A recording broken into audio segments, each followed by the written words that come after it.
No comment simply wait channel உங்களை அன்போடு வரவேற்கிறது. இந்த வீடியோவில் நம்ம என்ன பார்க்க போகிறோம்னு பார்த்தீங்கன்னா, நம்ம ரத்னம் படத்தோட ஒரு ரிவ்யூவை தான் இந்த வீடியோ நம்ம டீட்டெயிலாக டிஸ்கஸ் பண்ண போகிறோம். அதுக்கு மேலே நீங்கள் இந்த சேனலுக்கு புதுசாக இருந்தால் அந்த சேனலை சப்ஸ்கிரைப் பண்ணி பெல் ஐக்கனோட கிளிக் பண்ணி வச்சுக்கோங்க. வாங்க நம்ம வீடியோக்குள்ளே போகலாம்.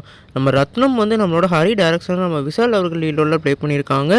இந்த படம் இப்போ தேட்டரில் அவைலபிளாக இருக்குது. இந்த படத்தில் ஃபஸ்ட்டு ஒரு 20 நிமிஷம் கேரக்டரை ரிவீல் பண்ணுறேன்னு சொல்லிட்டு ஒவ்வொரு கேரக்டரையும் இன்ட்ரோ கொடுத்துக்கிட்டு இருந்தாங்க. அதுக்கப்புறம் நம்ம ஹரியோட ஸ்க்ரீன் ப்ளே மூலமாக வேறு லெவலில் பீக்குக்கு போச்சு.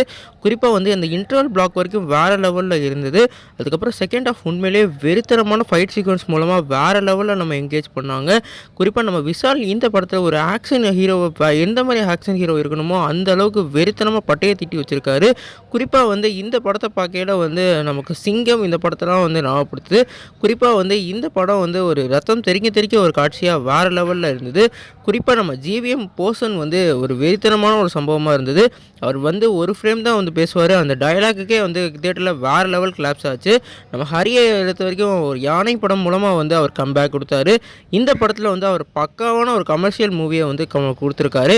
இந்த படத்தில் நெகட்டிவாக இருக்கிறது நம்ம யோகி பாபுவோட கேரக்டரை மட்டும் கொஞ்சம் தூக்கியிருக்கலாம். ஏன்னா அவரோட காமெடி சென்ஸ் இந்த படத்துக்கு அவ்வளோ செட் ஆகலை. மிச்சப்படி இந்த படம் நம்ம ஹரியோட முற்றமான சம்பவம்.